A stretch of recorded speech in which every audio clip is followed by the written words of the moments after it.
Bones, amics i amigues d'Àgora Cultural, sóc el Joan i avui us faré 5 cèntims del monestir de Sant Pere de Portella, que està situat dins el terme municipal de la Quar.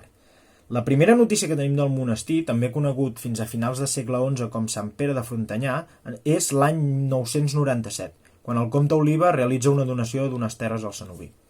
Sabem també que els fundadors i grans impulsors del monestir seran els Portella, senyors d'un castell que avui es troba desaparegut. A part, el món eclesiàstic també hi contribueix, ja que l'any 1018 Oliva novament fa venir 2 monjos del monestir de Ripoll perquè aquests aportin la seva experiència a la comunitat. Serà l'any 1035 quan té lloc la dotalia de l'església monàstica amb una cerimònia que reuneix bona part de les autoritats civils i eclesiàstiques de l'època, tan importants com per exemple l'arquebisbe de Narbona o els bisbes d'Urgell, Barcelona i Carcassona. Aquest fet contribueix a un augment de les donacions, fet que fa guanyar importància al monestir i fet que fa que tingui un patrimoni que s'extén entre els territoris del Berguedà, el Bages, la Cerdanya i el Vallespir. Miró és el primer abat que coneixem de la Portella, concretament el 1060, i a partir dels segles XIII i XIV sabem altres càrrecs, com el prior, que és el superior de la comunitat just per sota l'abat, el sagristà, que és l'encarregat del culte, o l'ecònom, l'encarregat de l'administració. També tenim altres càrrecs, com per exemple el notari, rector de l'escrivania o l'infermer. A part, també sabem que hi havia prevers i donats, ja que a més de la donació de terres, era freqüent la donació de fills per incorporar-se a la comunitat dels monjos, una pràctica molt habitual entre les famílies de la noblesa. Fins al segle XIII tenim temps pròspers a la Portella, però al 1250 la situació canvia, fet que ho demostra la venda de propietats i plets en la documentació. Al 1278, per exemple, a causa de la guerra, trobem un monestir tan endeutat que no pot mantenir-se.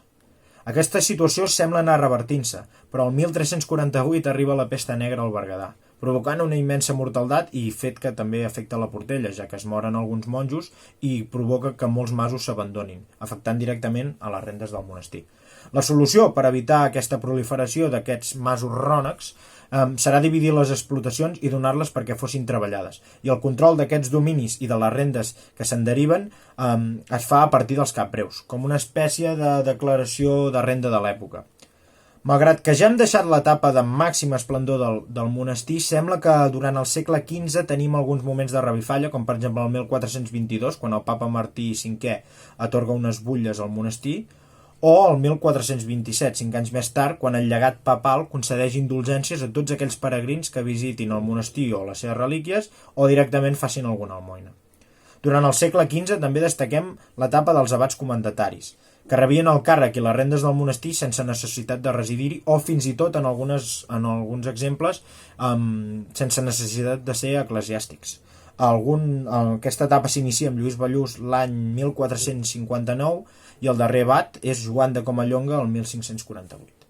Durant aquests 100 anys de comendataris, el monestir viu moments difícils, com per exemple el 1544, quan uns bandolers assalten i saquegen el monestir i fins i tot assassinen l'abat, fet que provoca que la Portella fos abandonada durant uns anys. Joan de Comallonga, el darrer abat comendatari, ja inicia les tasques de reconstrucció, tot i que serà el seu successor, Antoni de Viladomà, qui reprendrà i acabarà aquesta tasca de reconstrucció de la Portella.